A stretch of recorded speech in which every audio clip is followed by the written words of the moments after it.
Hi అండి, అందరికీ నమస్తే. Welcome back to our channel Kalachakram. డబ్బు ఎక్కువగా మన చేతిలో ఉండాలంటే విశ్వం కొన్ని విషయాలను ఆపమంటుంది. అవి ఏంటో చూద్దాం. ఇప్పుడు మనం నిద్రపోయేటప్పుడు గుండెల మీద చేయి వేసుకొని సంతోషంగా నిద్రపోవాలంటే ఎలాంటి అప్పులు ఉండకూడదు. కళ్ళు మూసుకుంటే చాలు వడ్డీల లెక్కలు, అప్పులు ఇవే మనకు గుర్తొస్తూ ఉంటాయి. ఇక తలుపు చాటును దాక్కొని పరిస్థితి కూడా ఒక్కొక్కసారి ఎదురవుతూ ఉంటుంది. అంటే అప్పులు వాళ్ళు ఇచ్చి ఎక్కడ అడుగుతారో అనే ఒక భయం అనేది మనకు ఉండిపోతూ ఉంటుంది. ఈ అప్పుల వల్ల ఎక్కువగా కుటుంబంతో సంతోషంగా గడపాల్సిన రోజులు కూడా కోల్పోతూ ఉంటాం. కొన్ని సమయాలలో ముఖం నల్లగా పెట్టుకొని ఒకరి ముఖాలు ఒకరు చూసుకోలేక కూడా నరకం అనుభవిస్తూ ఉంటారు. నలుగురిలో దర్జాగా మంచి బట్టలు వేసుకొని తిరగాలని ఉన్నా అది జరగదు. ఖరీదైన ఫోన్ కొనుక్కోవాలని ఉన్నా అది జరగదు. ఎప్పుడైనా ఒక్కొక్కసారి ఫోన్ రింగ్ అయితే గుండె ఆగిపోయినట్టు కూడా అనిపిస్తుంది. అది తెలిసిన వారి నంబరా, అప్పుల వాళ్ళ నంబరా ఏంటి అని భయపడే పరిస్థితి కూడా ఉంటుంది కదా. అలా అయితే ఈ మాటలు మీకోసమే.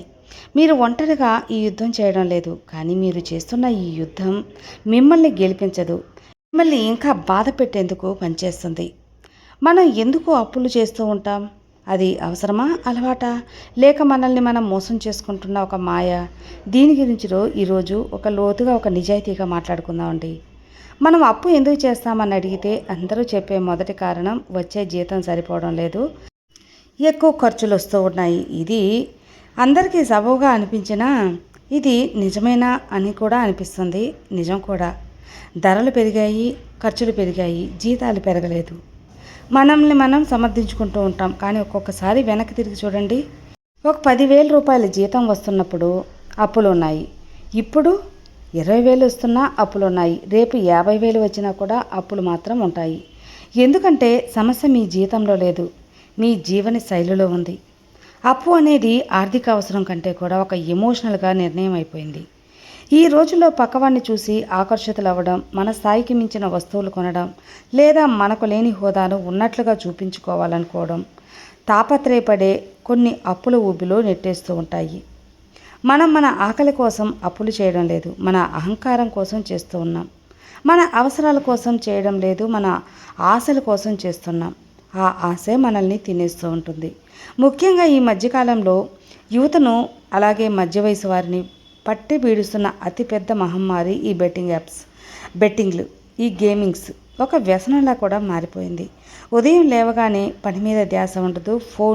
ఆ యాప్ ఓపెన్ చేస్తే చాలు ఈరోజు ఎంత వస్తుందో, ఎంత రాబట్టుకుంటామని ఆశగా చూస్తూ ఉంటారు. ఇందులో ఒక భయంకరమైన సైకాలజీ కూడా ఉంది. మీరు మొదటిసారి ఆడినప్పుడు ఒక 500, 100 గెలిచారనుకోండి, ఆ గెలుపు మీ మెదడుకి కిక్కిస్తుంది. కష్టపడకుండా డబ్బు సంపాదించడం అంత ఈజీనా అనిపిస్తుంది. ఆ ఆనందంలో ఇంకొంచెం ఎక్కువగా పెడతారు, అప్పుడు పోతుంది. ఆ పోయిన డబ్బును తిరిగి సంపాదించాలనే కసితో మీరు మళ్ళీ ఆడుతారు. ఈ కసిలో మీ దగ్గర ఉన్న జీతం మొత్తం పెట్టేస్తారు, అది కూడా పోతుంది. అప్పుడు అప్పు మొదలవుతుంది. నిజమే కదా. స్నేహితుల యొక్క దగ్గరలోనే యాప్స్లోదా తెలిసిన వారి దగ్గర అబద్ధాలు చెప్పి డబ్బు తీసుకోవడం, అప్పు తీసుకోవడం, ఒక్కసారి గెలిచేచారు మొత్తం అప్పు తీర్చేస్తామని ఆడుకోవటం, ఇలా మీరు తీసుకునే వారికి ప్రామిస్ చేసుకుంటూ ఉంటారో అది జరగదు. ఎందుకంటే బెట్టింగ్స్ యాప్స్ అనేది మిమ్మల్ని గెలిపించడానికి డిజైన్ చేయలేదు, మిమ్మల్ని దోచుకోవడానికి మాత్రమే డిజైన్ చేశాయి. ఇది తాత్కాలికమైన గెలుపు మాత్రమే. ఆ ఎరలో పడి జీతాలను నాశనం చేస్తున్న వాళ్ళు ఎందరో ఉన్నారు. డైలీ ఫైనాన్స్ లేదా వడ్డీలు అనేవి ఎంత ప్రమాదకరమో కదా. ఇది మీకు ఒక సామాన్యమైన ఉదాహరణగా తీసుకుందాం. ఒక వ్యక్తికి నెలకు 10,000 రూపాయల జీతం అనుకుందాం. అంటే రోజుకి అతని సంపాదన సుమారు 330 రూపాయలు అనుకోండి. అతను ఏదో అవసరం కోసం డైలీ ఫైనాన్స్లో అప్పు తీసుకుంటాడు. రోజుకు 300 కట్టాలి. ఉదయం లేవగానే అతను సంపాదించిన 330 రూపాయలలో 300 రూపాయలు వడ్డీ వ్యాపారి కట్టేస్తే అతని చేతిలో మిగిలేది 30 రూపాయలు. ఆ 30 రూపాయలతో అతను బ్రతకాలి, తినాలి, కుటుంబానికి పోషించాలి. ఇది సాధ్యమా అంటే ఖచ్చితంగా సాధ్యం కాదు. అప్పుడేం చేస్తాడు? మళ్ళీ ఇంకో దగ్గర అప్పు చేస్తాడు. పాత అప్పు కట్టడానికి కొత్త అప్పు కట్టడానికి ఇంకో అప్పు. దీన్నే రొటేషన్ మెథడ్లో ఇలా చేస్తూ ఉంటాడు. ఈ రొటేషన్లో పడిన మనిషికి నిద్ర ఉండదు, తిండి సహించదు. వారం తిరిగేసరికి అసలు ఎవరికి ఎంత వడ్డీ బాకీ ఇస్తున్నామో కూడా మర్చిపోయే పరిస్థితికి వస్తూ ఉంటారు. కేవలం వడ్డీలు కట్టడానికి జీతం మొత్తం కూడా సరిపోతుంది, అసలు ఎప్పటికి కూడా తీరదు. వడ్డీ రేట్లు చూస్తే భయంకరంగా భయం వేస్తుంది. ₹3 వడ్డీ, ₹5 వడ్డీ, ₹10 వడ్డీ అని మనం తెలివిగా అనేస్తాం. కానీ సంవత్సరానికి అది ఎంత పెద్ద మెత్త మొత్తం అవుతుందో లెక్క వేసుకోండి, గుండె ఆగిపోతుంది. ₹10 వడ్డీ అంటే సంవత్సరానికి 120% అంటే మీరు తింటున్న డబ్బుకి రెట్టింపు కంటే ఎక్కువ కేవలం వడ్డీ రూపంలోనే కడుతున్నారు. అంత లాభం ఏ వ్యాపారికి రాదు, ఏ ఉద్యోగంలో కూడా రాదు. అయినా సరే మనం ఆ క్షణాన్ని అవసరం గడవటానికి కోసం సంతకాలు పెట్టేస్తాం. ఆ సంతకాలు మన తలరాతనే మార్చేస్తుంది. వడ్డీలు కట్టలేని రోజు మన అవమానాలు మొదలవుతాయి. అప్పు ఇచ్చినవాడు ఇంటి చుట్టూ గొడవ చేస్తాడు, నలుగురిలో పరువు తీస్తాడు. అవమానం భరించలేక మళ్ళీ తప్పు నిర్ణయం తీసుకుంటాం. కొంతమంది పరువు పోతుంది, కొంతమంది భయపడి ఊరు వదిలి కూడా వెళ్ళిపోతారు. అప్పు అనేది ఒక ఆర్థిక సమస్య మాత్రమే కాదండి, ఇది మన ఆత్మగౌరవం చంపేసే ఒక ఆయుధం. ఈ మొత్తం వ్యవహారంలో ఎక్కువగా నష్టపోయేది ఎవరు? అప్పు చేసినవాడు. మానసిక ప్రశాంతతను కోల్పోతాడు. అది నిజమే, కానీ అతని కుటుంబం, వాళ్ళ పరిస్థితి ఇంకా దారుణం కదా. భర్త ఎందుకు చిరాగ్గా ఉన్నాడో భర్తకు తెలియదు, నాన్న ఎందుకు ముఖభావంగా ఉన్నాడో పిల్లలకు తెలియదు. ఇంట్లో సంతోషం అనేది ఉండదు, చిన్న చిన్న విషయాలకే గొడవలు. ఇలా ఆ అప్పు చేసిన డబ్బుతో కుటుంబం ఏమైనా సుఖపడిందా అంటే అది లేదు. ఆ డబ్బు బెట్టింగ్కో, జలసాలకో లేదా పాత అప్పులు తీర్చడానికో పోయి ఉంటుంది. కంటే కుటుంబం ఆ డబ్బుని అనుభవించలేదనే కదా అర్థం. కానీ ఆ అప్పు తాలూకా బాధను మాత్రం ఖచ్చితంగా అనుభవిస్తూ ఉంటాం. ఇది ప్రతి ఒక్కరి జీవితంలో జరుగుతూ ఉండేదే. ఇప్పుడు మీరు యూనివర్స్ దగ్గర ఈ అప్పుల బాధను తీర్చాలని కోరుకుంటే ఖచ్చితంగా మాకు డబ్బు వస్తుందా అని ఒక అనుమానం మీలో ఉండొచ్చు. ఖచ్చితంగా వస్తుందండి. మీరు నిశ్చయంగా మనస్ఫూర్తిగా యూనివర్స్ దగ్గర ప్రతిరోజు కూడా మీ కోరిక అనేది ఏంటుందో ఈ యూనివర్స్ దగ్గర కోరుకుంటూ ఉండండి, కృతజ్ఞతలు చెప్తూ ఉండండి.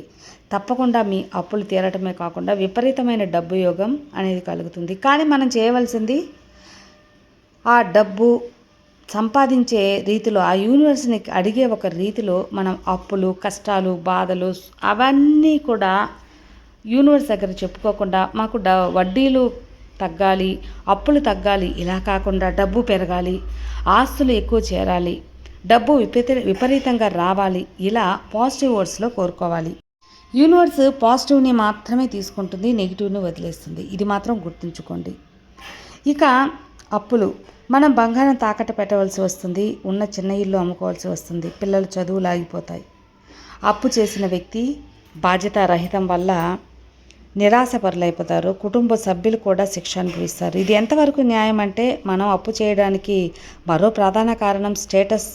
పక్కింటి వాడి పెద్ద స్కూల్లో పిల్లలు చేర్పించాడు, మనం కూడా చేర్పించాలి. వాడు బైక్ వాడుతున్నాడు, మనం కూడా వాడాలి. ఈ పోలిక మనల్ని మనశ్శాంతిగా ఉండనీయదు. మన స్తోమత ఏంటి, మన అవసరాలు ఏంటి అనేది మర్చిపోతూ ఉంటాం. సమాజం కోసం బ్రతకడం మొదలు పెడతాం. అప్పుడు అప్పులు చేసిన కొన్ని అప్పులు అనేవి మనకు వస్తూ ఉంటాయి. అసలు దర్జా అంటే ఏంటి? అప్పు లేని వాడిదే దర్జా. బెంచ్ కారులో తిరగటమో లేదా పెద్ద పెద్ద రెస్టారెంట్లో తిరగటమో తినటమో కాదు. అప్పు లేకుండా ప్రశాంతంగా నిద్రపోతూ కడుపు నిండా ఉన్న దాంట్లో తృప్తి పడుతూ ఉండటమే అదే దర్జా అనేది.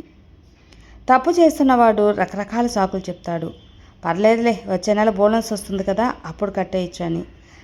అలా అబద్ధం చెబుతూ ఉంటుంది. ఆ ఒక్కసారి లోన్ తీసుకుందాం, తర్వాత జాగ్రత్తగా ఉందామని మభ్య పెడుతూ ఉంటాం. ఆ తర్వాత ఎప్పటికీ రాదు మనకు.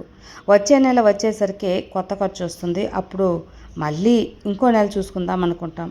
ఇలా వాయిదా వేస్తూ అది కొండలా పేరుకుపోతుంది అప్పు. అప్పు చేయడం ఒక అలవాటుగా మారిపోతుంది.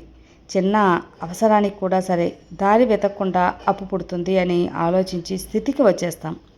ఎప్పుడైతే అప్పు చేయడం అలవాటు అవుతుందో అప్పుడు సంపాదించాలి అనే కసి అనేది చచ్చిపోతుంది. ఎందుకంటే ఎంత సంపాదించినా వడ్డీలకే పోతుంది కదా. ఆ నిరాశ కూడా మనల్ని ఆవహించేస్తుంది. కొంతమంది అప్పు తీసుకోవడం అనేది ఒక సాధారణ విషయంగా మారిపోతుంది. ఎప్పుడు కష్టాల్లో ఉన్నట్లు, ఎప్పుడు డబ్బు లేనట్లు నటించడం మొదలు పెడతారు. ఎవరైనా మంచి సలహా ఇస్తే వినరు. మీకేం తెలుసు నా కష్టాలు అని ఎదుటివారిని దాడి చేస్తారు. ఎవరైనా బెట్టింగ్ మానేయండి అని కోపం వస్తుంది. లోన్ యాప్ల జోలికి వెళ్ళొద్దు అంటే విసుగొస్తుంది. ఎందుకంటే వాళ్ళ ఊబిలో కూరుకుపోయారు కాబట్టి. బయట రావాలనే ఆలోచన కంటే ఆ క్షణానికి ఎలా గట్టెక్కాలి అనే ఆలోచన వాళ్ళకి ఎక్కువగా ఉంటుంది. ఇలాంటి వాళ్ళు తమ సమస్యకి కుటుంబం దగ్గర దాచేస్తారు. బాధ్యతకు తెలియకుండా అప్పులు చేస్తారు. తల్లిదండ్రులకు తెలియకుండా లోన్లు తీసుకుంటారు. ఎప్పుడైతే ఈ విషయం బయటకు పొక్కుతుందో అప్పుడు జరిగే విపరీత పరిమాణాలు చాలా తీవ్రంగా ఉంటాయి. నమ్మకం అనేది ఒక్కసారి పోతే మళ్ళీ రాదు. ఆర్థిక నష్టం, బంధాల నష్టం పూడ్చలేనిది కదా. అసలు అప్పు ఎప్పుడు చేయాలి? దీనికి ఒక క్లారిటీ అనేది మనకు ఉండాలి. ఒక సర్వైవల్ డేట్ అంటే బ్రతకడానికి అత్యవసరమైన అప్పు. ఉదాహరణకు ఇంట్లో ఎవరికైనా ఆరోగ్యం బాగాలేకపోతే ప్రాణం కాపాడుకోవటానికి చేసే అప్పు, ఇది తప్పు కాదు. అలాగే చదువు కోసం చేసే అప్పు, ఇది భవిష్యత్తు కోసం కాబట్టి తప్పు కాదు. కానీ లగ్జరీ డెప్త్ అంటే విలాసాల కోసం అలాంటి చేసే అప్పు అనేది చాలా తప్పు. కొత్త ఫోన్ కొనడానికి, టూర్కి వెళ్ళడానికి, హోటల్లో తినడానికి, పందాలు కాయటానికి ఇలా చేసే అప్పు ఖచ్చితంగా నేరమే అవుతుంది. మన భవిష్యత్తుని మనమే హత్య చేసుకున్నట్లు అవుతుంది. మనకి ఏది అవసరం, ఏది కోరిక అనేది గుర్తించకపోవడమే మన దౌర్భాగ్యం అండి. అప్పుల ఊపి నుండి బయటపడాలంటే ముందు మనసు రావాలి. ముందు డబ్బు అనేది మన మైండ్ సెట్ను ముఖ్యం. ముందుగా అప్పు చేయడం ఆపేయాలి. ఎంతో కష్టమైనా సరే ఉన్నదానితో సర్దుకుపోవాలి. కొత్త అప్పు పుట్టదు అనే తెలిస్తే మన మెదడు ప్రత్యామ్నాయ మార్గాలను గుర్తించి ఆలోచిస్తుంది. మన ఖర్చులను దారుణంగా తగ్గించుకోవాలి. అత్యవసరమైన ప్రతి రూపాయిని ఆపాలి. మనకు వచ్చే ఆదాయం పెంచుకోవడానికి మార్గాలు వెతకాలి. అలాగే పార్ట్ టైం జాబులు చేయడము లేదా చిన్న చిన్న స్కిల్స్ ఉపయోగించి ఎక్స్ట్రా మనీ సంపాదించడము ఇలా చేయాలి. అహంకారాన్ని పక్కన పెట్టాలి. నేను ఈ పని చేయాలా అనుకుంటే అప్పు తీరదు. ఈ పని సరే నిజాయితీగా ఉంది కదా, డబ్బు సంపాదించాలి అంటే ఖచ్చితంగా చేసి తీరాలి. అప్పు ఇచ్చిన వాళ్ళతో మాట్లాడాలి. పారిపోతే సమస్య పెద్దదవుతుంది. ధైర్యంగా ఎదుర్కొని నా పరిస్థితి నీది, నేను కట్టలేకపోతున్నాను, నాకు కొంత సమయం ఇవ్వండి లేదా వడ్డీ తగ్గించండి అని ఖచ్చితంగా అడగాలి.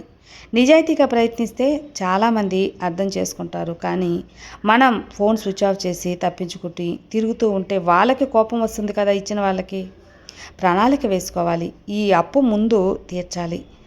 ఏది ప్రమాదకరమైనది అనే ఒక లిస్ట్ రాసుకోవాలి. వడ్డీ ఎక్కువ ఉన్న అప్పుల్ని ముందు క్లియర్ చేయాలి. ఇది ఒక రోజులో అయ్యే పని కాదు, కానీ దీని కొన్ని సంవత్సరాలు పట్టొచ్చు. కానీ ఓపిక ముఖ్యం కదా, మన డిసిప్లిన్ ముఖ్యం కదా. ఒక విషయం అర్థం కావాలండి. ఈ వీడియో చూసి ఒక లైక్ కొట్టకపోతే పర్వాలేదు, కానీ ఈ విషయాన్ని మాత్రం ఖచ్చితంగా సీరియస్గా తీసుకోండి. ఎందుకంటే ఇది మీ ఆర్థిక బాధ్యతను అనేది, మనశ్శాంతిని అనేది ముడిపడి ఉంది కాబట్టి. మీరు రోజుకు ఎంత సంపాదిస్తున్నారు అనేది ముఖ్యం కాదు, రాత్రికి ఎంత ప్రశాంతంగా పడుకున్నారు అనేదే ముఖ్యం. పక్కవాడిని చూపించడం కోసం బ్రతకడం ఆపేయండి. మీకోసం, మీ కుటుంబం కోసం బ్రతకండి. చిన్న ఇల్లు అయినా సరే, అప్పు లేని ఇల్లు స్వర్గం అంటారు పెద్దలు. పాత బండి అయినా సరే, లేక ఈఎంఐలు ఏం లేక రథం పచ్చడి మెతుకులు తిరిగినా సరే ఆందోళన లేకుండా తిండి అమృతంలా అనిపిస్తుంది. ఆ వాస్తవాన్ని గ్రహించండి. బెట్టింగ్ యాప్స్ని డిలీట్ చేయండి. ఆ జోలికి పోకండి. బెట్టింగ్లు పెట్టకండి. క్రెడిట్ కార్డులని వాడకం అనేది మాత్రమే వాడండి, కానీ తగ్గించుకోండి. జీతం చాలా విలువైనది, అలాగే జీవితం ఇంకా విలువైనది. దాన్ని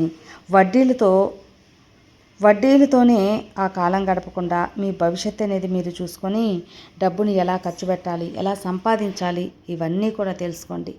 ఇక అప్పుల బాధ తీర్చడానికి మనకు ఖచ్చితంగా యూనివర్స్ సహాయం చేస్తుంది. కానీ అప్పులు అనే ఒక మాట రానివ్వకుండా డబ్బులు అనే ఒక మాట మనం యూనివర్స్తో మాట్లాడాలి. ఏదైనా కృతజ్ఞతాభావంతో ఉంటే ఖచ్చితంగా యూనివర్స్ మనకు సహాయం చేస్తుంది. కాబట్టి ఇప్పటి వరకు ఇచ్చిన ఆనందానికి, డబ్బుకి, సంపదకి, రాబోయే సంపదకి అన్నిటికీ కూడా thank you universe, thank you so much. ధన్యవాదాలు విశ్వమ్మ, ధన్యవాదాలు.